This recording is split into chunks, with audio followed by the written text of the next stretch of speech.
From a Kaiser getting the Kaneki treatment to a Kaiser merging with the Matrix and smashing anything that moves. Welcome to my channel, and in today's episode, we are diving deep into Kaiser's past, exploring how he managed to escape a traumatic childhood only to be traumatized in the present by Isagi. Let's get into the review.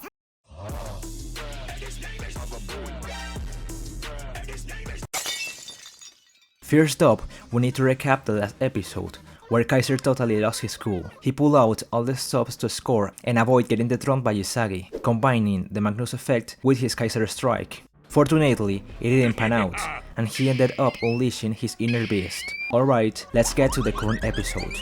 We start off this episode with a hair-raising scene, a helpless Kaiser being mistreated by his hefty dad. Poor Kaiser, I'm not a fan of the guy, but he definitely didn't deserve this kind of suffering. Plus, he's just a kid, but back to the story.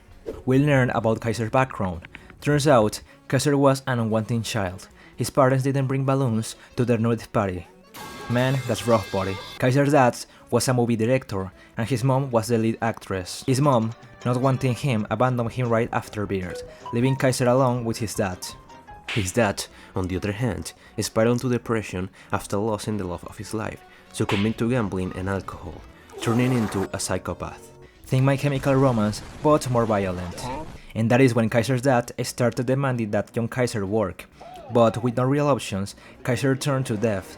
Yep, Kaiser was a delinquent from a young age. Over time, Kaiser got better at the art of thievery, although sometimes he'd forget items from the store. And, understandably, his dad would beat his ass mercilessly, because that's totally how you raise kids. Also worth noting that his dad never called him by his birth name, Michael, but always as Kaiser, because Michael was the name his mom gave them, and of course, his dad hated his mom for leaving.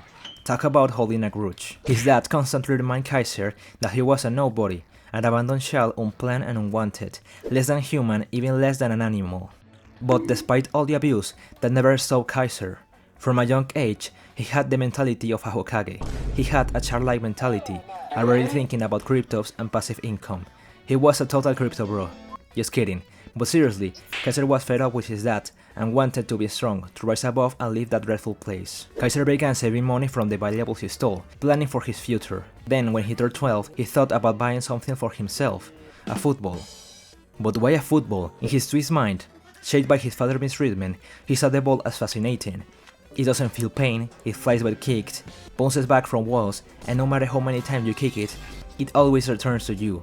By this point, Kaiser was unhinged. Years of abuse had warped his mind, but let's get back to the video. Thus, Kaiser's childhood, filled with abuse and deep loneliness, continued as he lived with his abusive father, hoping to one day escape this hell.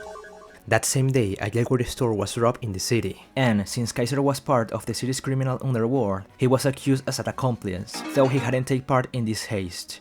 The police bust down his door, just like in this meme. Looking for Kaiser, his dad, quick off his feet, distanced himself from Kaiser, claiming he had nothing to do with the robbery. Meanwhile, the police searched the house. They found Kaiser's safe, where he secretly kept all his savings. They asked where all this money came from. Kaiser's dad denied knowing about it, blaming Kaiser. "Have you been hiding this money from me all this time?" Then Kaiser's dad hit him over the head with a bottle, and the police took Kaiser away. But then, something interesting happened. The police found something else in Kaiser's room, his football. His dad freaked out, wondering if Kaiser had also hidden money inside it. He was about to smash the ball with the broken bottle, and that is when Kaiser tapped into his ultra instinct. He wasn't going to let his dad destroy the only thing in his world that made him feel less miserable. Kaiser ran toward his dad, kicked him in the face, and also managed to knock down 2 cops with his flying kicks. Kaiser had found his identity. But now we are in prison. Kaiser was arrested for going too far. But then, this super stylish guy shows up, asking him if he wants to get out of there. This guy is one of the FIFA agents from Blue Lock. Now let's dive into the next chapter. We start the chapter with the continuation of Kaiser's story from the previous chapter. Kaiser gets his famous statue that we all know, the one that symbolizes the birth of his new life. Ray Dark, the Blue Lock agent from the last chapter, returns to the prison to recruit Kaiser. Ray tells Kaiser that he had never heard anything like what he heard about Kaiser. In the previous chapter, Kaiser knocked out not just 2 but 7 policemen with just a ball. Kaiser, of course, doesn't grasp the magnitude of his power and says it's not a big deal. But Ray insists, saying that what Kaiser did was no small feat. Ray tells Kaiser that he's a FIFA agent, who travels the world searching for great football talents like him. Kaiser agrees to his terms.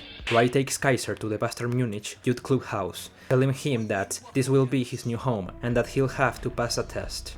Kaiser nods. He'd do anything not to return to the same hell. Kaiser is introduced to his teammates and the youth club. Then they go to eat, and the team start talking to Kaiser, mentioning his tattoo and offering him food. In response, Kaiser knocks the food to the ground, starting a fight. Kaiser knocked the food down because he wasn't used to receiving kindness from anyone. He had always been hostile to anything that came his way, but everything was changing for him. Very quickly, Kaiser began to understand how football worked. A team of 11 players. Those who aren't good don't get passes. Those who are good become forwards.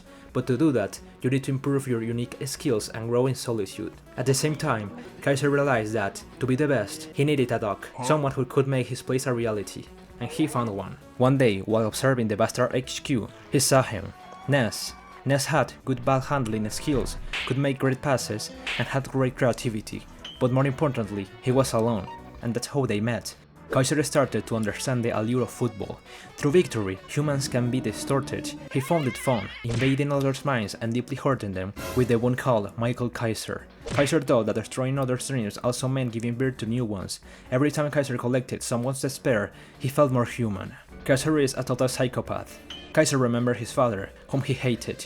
His father hurt him every day to stay alive. That is why, instead of thanking him, Kaiser was beaten. Kaiser was doing the same thing his father did to him, but to football players around the world. Kaiser dreamed of being the best player in the world.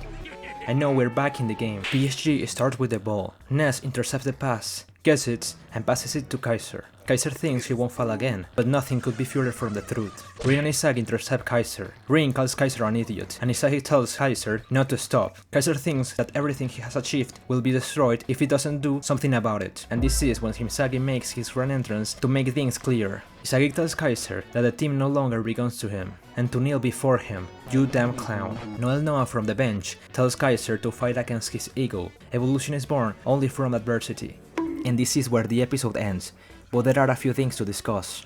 Number 1. Kaiser's dad is now officially the worst character in the anime, dethroning Kaiser from the spot. Number 2. Kaiser is so pitiful. I didn't expect Kaneshiro to give us a redemption arc for Kaiser. Honestly, I thought we'd see the end of Kaiser once and for all, but I guess we'll have to wait, unless Kaneshiro pulls a fast one. Number 3.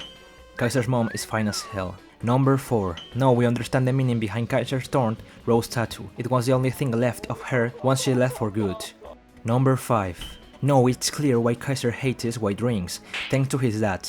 In this panel of this episode, we can see Kaiser getting beaten because he forgot to bring home the milk. A drink his father loved, Kaiser can't stand.